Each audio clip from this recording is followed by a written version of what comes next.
Assalamualaikum warahmatullahi taala wabarakatuh. Halo misalmino lallando silama jang.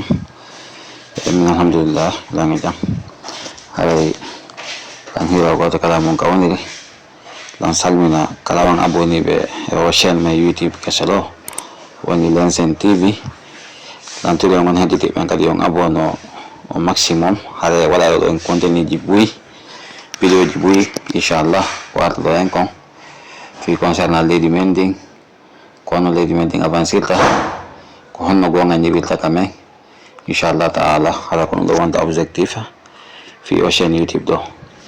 hare mi falla en jento en taw kanko Ousmane Gawal Diallo o yoti kadi fi FDG fi Mamadou Doumbouya fi propagande mabbe on hare mi falla ya jento mo kanko Ousmane Gawal ha sempre o sande mi alta moda analyse ba yotere makko den inshallah hare encore une fois tanto on partage vidéo on ka groupe di ka WhatsApp di info ha muslangal jama fo po wanda e fo po handa vidéo be abono ka chaîne men do en timina joni 1000 abonnés inshallah hare may jento den kanko Ousmane Gawal Diallo. L'FDG fera partie, mais c'est peut-être celui qui ne sera pas candidat. Ah, ok. C'est tout. Le parti, nous on est déjà là. Et on est très nombreux qui sont là, donc on fera partie.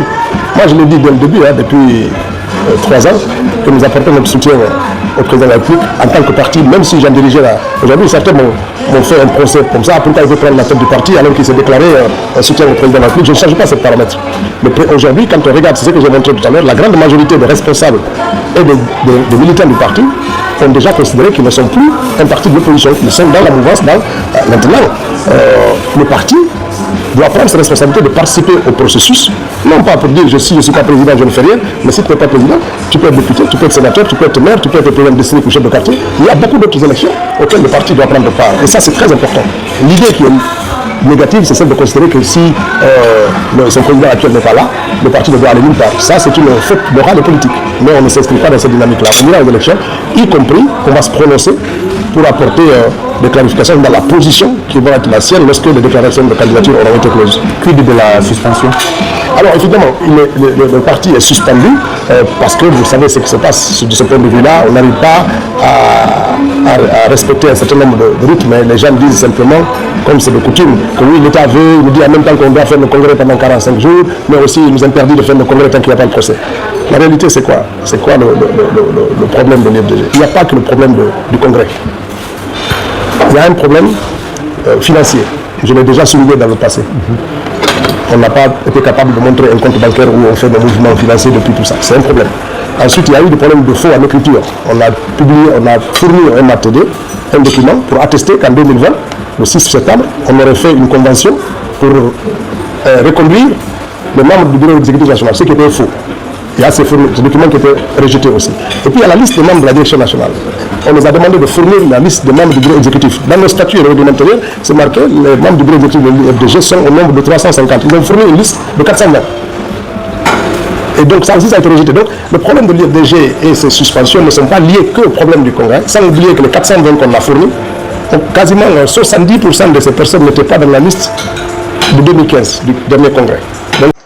Haray jentige mo kanko Ousmane Gawal subhanallah Ousmane Gawal do den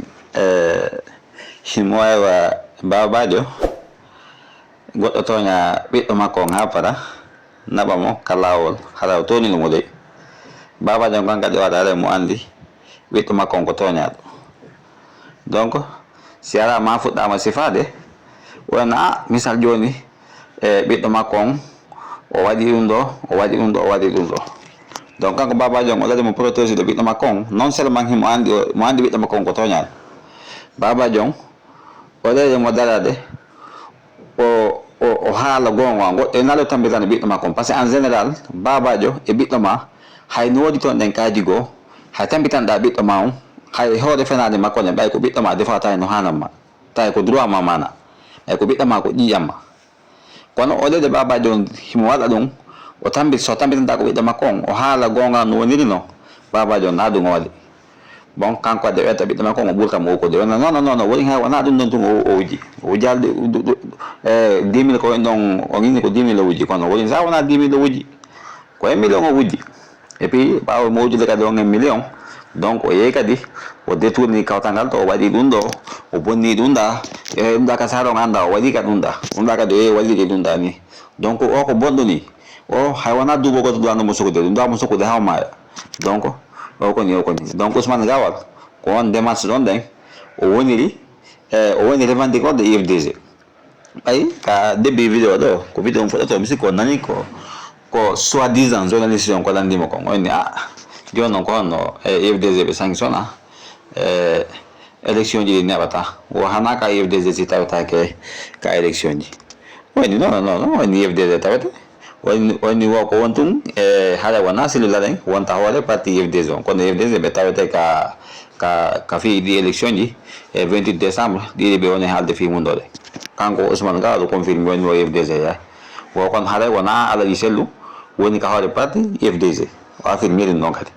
bon mais fano ɓurla kellude situation kanko teero makko ɓay mo andi yaman ko no miijade kon kanko teero makko mo andi hypocrisie yagal ko wondi kon kanko Ousmane Gawal o dari kisan kanko teero makko de avant goɗɗo kon haalde on nani kanko teero makko woni o jama wiɓe dartoɓe yenna ko honno mo wata wonde ka IFDG ko honno mi revendique ka IFDG mi soutena kadi président de la république o wo kamɓe mo ɓenta président de la république o wo ko omo wona wo ko Doumbouya kanko o yiɗo ɓe nimata président de la république hay o jooɗaki taw non seulement en temps normal nini ko président de la transition o duwa innede par ce que ko won ɗon taw normalement ngane tanda kono kanko terma ko landiyore makko ngal landal joni yente kadi omo jaaba de wondi o hon ɗum wonde wona obligatoire parti ko yaw tun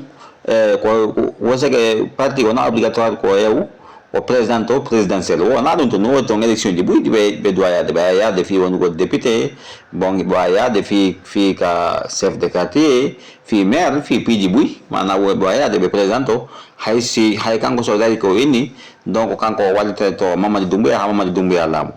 joni on daɗe ɗo hypocrisie yagal makko ngal fiyal joni an ko honna waɗa yiɗirande goɗɗo ko ɓuuri moƴƴude kon a yirna hoorema ko ɓuuri bonde kon joni kanko si hawti gonga makko wonno mo faala revendicat IFDG fi jawgol IFDG ha moƴƴa fi IFDG koye gollu goɗɗum mo andi dole IFDG ɗen mo andi dal poids IFDG o hadde ko soɓe aɗa wona nafi gueraɗo jokkuno haɗa wona fi bonnugol ɗum parti IFDG mo jokkuno kanko Ousmane Gawal